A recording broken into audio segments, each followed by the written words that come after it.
Olá, estamos de volta com o programa Aquino e nesse segundo bloco eu converso agora com Flávio Rocha, que é pesquisador da área audiovisual e ele vai conversar com a gente sobre a importância da preservação para o cinema. Olá, Flávio. Olá, tudo bem? Flávio, sobre a sua dissertação, você estudou bastante sobre os festivais Super 8, que é uma película que foi criada nos anos 60 e até hoje ainda existem bastantes festivais sobre o Super 8 aqui no Brasil. Qual que é a importância disso para o cinema brasileiro? Bom, a importância do cinema Super 8 é a possibilidade de se propor coisas novas, né? O formato do Super 8 surge em 1965. Foi a Kodak que desenvolveu. É engraçado pensar que no ano de 1965 também surgiu o primeiro formato de vídeo, né? Que é a câmera que a Sony fez no Japão, chamada Portpac, que o Nampaik Juni começou a fazer seus primeiros trabalhos em videoarte. A partir desse momento, não que não houvesse outros formatos anteriores de cinema amador, como o próprio 8mm e anteriormente a isso o 16mm, o Super 8 ele traz uma certa agilidade para a produção e redução de custos e uma maior qualidade no resultado final da película, né? O 8mm, que é o mesmo formato, né, de cinema, ele tinha 50% menos de tela de imagem, né, de superfície para imagem. E o Super 8 ele amplia isso no dobro. E as pessoas começam a produzir filmes a partir do final da década de 60 e esse boom ele cresce muito durante a década de 70 na América Latina, no Brasil e pelo mundo afora. Por ser uma câmera mais barata e o filme, a película também era mais em conta, ele acabava sendo tratado como um filme mais amador? Ele foi pensado para as camadas médias da população como um produto que serviria de uso doméstico, como foi a fotografia um pouco antes com o formato 35mm. As pessoas tiveram um acesso, camadas médias da população, né? Não era para todo mundo, mas as pessoas começaram a produzir cinema, efetivamente, que fosse o filme de família, aniversário, casamento, e algumas pessoas que tinham condições começaram a produzir pequenos filmes que tinham uma qualidade bastante razoável de produção. E isso gerou todo um circuito de produção de filmes e festivais, né? Mostras, as galerias de arte também se interessaram, artistas plásticos começaram a produzir seus primeiros filmes. Foi um movimento bem interessante durante esse momento, assim, na década de 70. E o que do Super 8 foi para o telão, foi para o cinemão? Olha, a gente pode falar de uma influência do Super 8 no cinema, especificamente. Um pesquisador, um dos principais pesquisadores sobre cinema Super 8 no Brasil, que é o Rubens Machado, professor da ECA, ele fala que filmes como o Rainha de Aba, entre outros filmes, têm uma influência forte do Super 8 por conta do manuseio da câmera, de uma câmera mais livre, na mão, feita com um certo desleixo, entre aspas, sabe? Com uma desenvoltura, uma liberdade maior. Que isso só foi possível, são filmes do final da década de 70, que só foi possível a partir do advento do Super 8. Bom, é isso que ele diz, eu acredito nisso. E sobre o Super Festival produzido pela Grife, o que isso vai trazer de impacto para o audiovisual brasileiro? Bom, o que a gente pode dizer sobre o Grife, né? O Grife era o Grupo dos Realizadores Independentes de Filmes Experimentais, uma iniciativa, uma das principais relacionadas ao cinema amador da época, né? Que criou todo um circuito que não era só de festivais, mas de uma produção perene durante mais de uma década em São Paulo, que congregava todo o país, na verdade.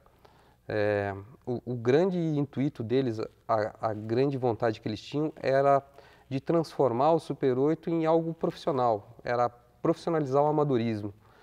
E, bom, era uma empresa que tinha como uma das suas principais atividades a, o ensino de cinema em Super 8, tinha também a questão comercial, eles trabalhavam efetivamente com Super 8, né, comercialmente, produzindo pilotos para agências de propaganda, produzindo filmes institucionais, transcrevendo produções televisivas para o formato Super 8 e assim reproduzindo de forma mais rápida, como, por exemplo, numa exposição, né, ou coisa do gênero, e também tinha uma galeria de arte. Para complementar isso, eles faziam o bolo da cereja, né, digo, a cereja do bolo, era os festivais que aconteciam uma vez por ano, que aconteciam de 73 a 83, na cidade de São Paulo. E era um evento que movimentava muitas pessoas ligadas ao grande cinema, digamos assim, né? A produção de publicidade e mesmo de cinema participavam dos festivais. Às vezes com filmes, às vezes na crítica, às vezes no corpo de jurados. Eles tiveram um grande apoio de, por exemplo, empresas como a Kodak, como as lojas Fotótica, que era do Tomás Farcas, que foi o grande incentivador da produção de documentário na década de 70, que depois se convenciona a chamar a Caravana Farcas, né? Então eles movimentaram muita coisa mesmo, assim. E, bom, o presidente da Embrafilme, o Roberto Farias, na época, no início dos festivais, frequentou, fez parte do corpo de jurados. E muitos cineastas que depois se profissionalizaram em 35mm ou foram mesmo para a televisão, começaram com os cursos do Grife. Esse olhar que você lançou sobre o cinema, ele é relativamente novo e pouco estudado. Aonde você acha que existe uma falha no estudo do cinema brasileiro? Do cinema brasileiro, eu não diria que existe uma falha, mas existem searas que ainda não foram descobertas, né? O Super 8, por exemplo, é um objeto de estudo que vem sendo estudado há algum tempo, mas que ainda se fala muito na questão do experimentalismo em Super 8, que não necessariamente é o grosso da produção.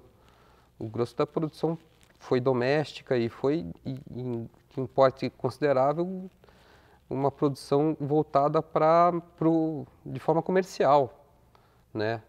E o enfoque do meu trabalho é justamente esse, é estudar como o Super 8 foi utilizado de forma profissional pelos realizadores na época.